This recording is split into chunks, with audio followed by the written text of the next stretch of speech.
Bill Gates, the wealthiest man in the world, he was begging Jeff Epstein for money. Think about that. Then your next question would be, okay, let's just assume this is true. What evidence is there that this actually works? Because there should be people that operate this system, right? Well, I will give you some names, okay? If it is true that this system is the way it is, there should be individuals in place that operate this system, right? Well, I'll give you some names. I'll give you two names. Jeffrey Epstein and Jared Kushner, okay? And I'll explain who they are as we go along. And these families, how about the Rothschilds? Secret Society, Chabad Lubavitch. And you're like, this is all conspiracy. This can't be true. Well, it's all true. And I will give you the evidence that this is all true later on. By the way, some of you will be like, they're all Jews, man. So why do they say the Jews rule the world? Well, because the evidence that we have implicates these people who are Jewish. But there are other people who are more powerful, who are able to maintain themselves in the shadows, okay? So it's not really fair to say that it's a Jewish conspiracy, okay? I think this explanation system is much more complicated than just saying it's all Jews, all right?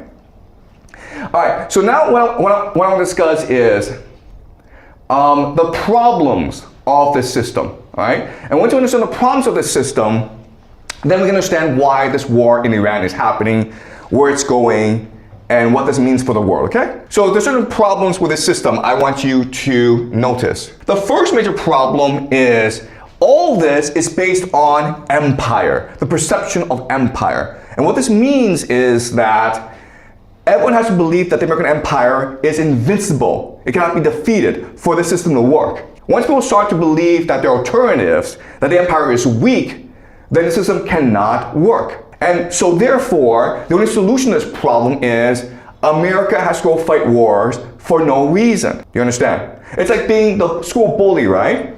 People pay you money because they think that you're a bully and you are not reasonable. And so to prove that, every now and then you have to go beat up another kid for no reason, okay? You're just smack the kid and everyone's afraid of you. That's America.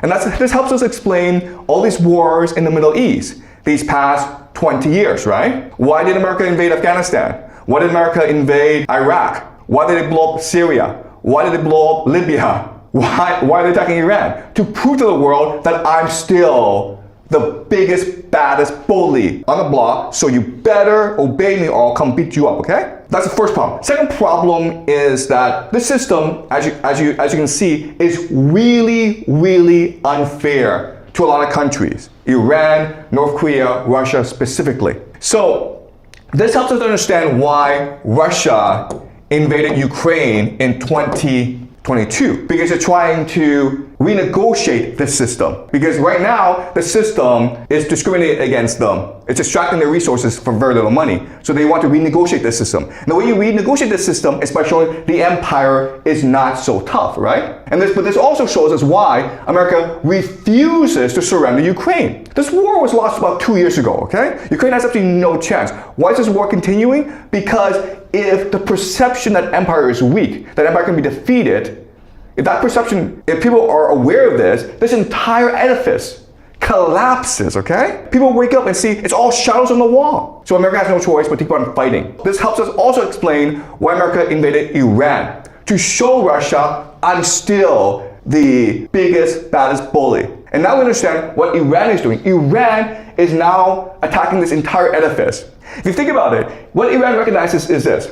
I cannot attack empire directly. Okay, it's too powerful. They have nuclear weapons. I'm not going to attack the education, media, cultural system of America because it's too embedded. I can't attack the UN and WTO because it's all being controlled by America. So the only thing I can attack is what? The global economy, right? That's why they closed off the Strait of Hormuz. Because once they put pressure on the global economy, and that's all interconnected, it destroys the entire edifice. You understand? It is a house of cards. You find the weak point and you hit it so it all collapses, okay? And that's why Iran is doing what it's doing. And what this also tells us is this. There can be no ceasefire. There can be no truce.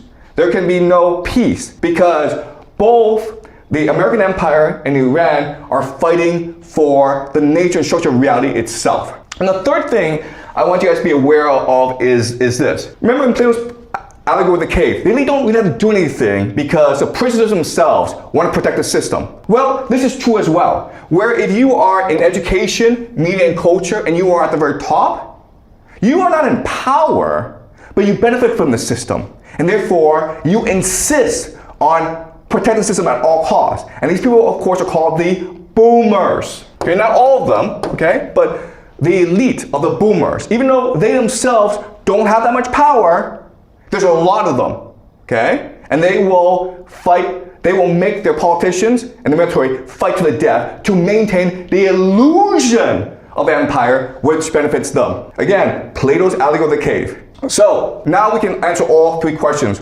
Why did this war start? Because America had no choice in the matter, okay? It had to defend the illusion that the American empire was invincible. Otherwise, this entire edifice would collapse, okay? When will this war end? This war ends when the global economy is destroyed. Because once the global economy is destroyed, this entire edifice collapses. And what will happen after this war? Well, a new world will emerge where there are different spheres of influence, okay? But we'll discuss this later on. But I first introduce to you the big structure of what's going on, okay? So now what I want to do is, I want to go more into the structure of this world, okay? This. What I want to show you is that Jeffrey Epstein is one of the operators of the system. He works for the Rothschilds, as well as secret societies, as well as structural capital, and he is embedded in science, crime, and intelligence, okay? And again, the evidence is something called the Epstein files. All right, so let's look at the Epstein files. Okay, so this is Jeffrey Epstein.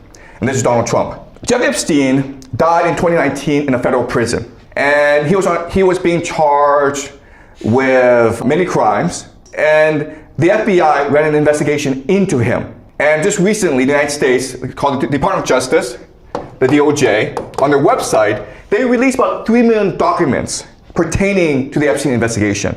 And a lot of these are emails. And what you discover is that he knows everyone who's powerful in the world. So for the longest time, it was believed that Jeffrey Epstein was a Mossad agent. And his job was to lure powerful Americans, such as Bill Gates, Bill Clinton, to his island called Epstein Island, where he would film them engage in compromising activities. And then he would blackmail them, okay? And that was, for the longest time, what people understood to be Jeffrey Epstein's role. But then when you look at the emails, what you recognize is that, no, actually, that's what he did for fun. Actually, he made most of his money in arms trafficking and in money laundering. Also, Bill Gates wasn't going to Epstein Island to give Jeffrey Epstein money. He went to ask for money. Think about this, okay? Bill Gates, the wealthiest man in the world, he was begging Jeffrey Epstein for money. Think about that.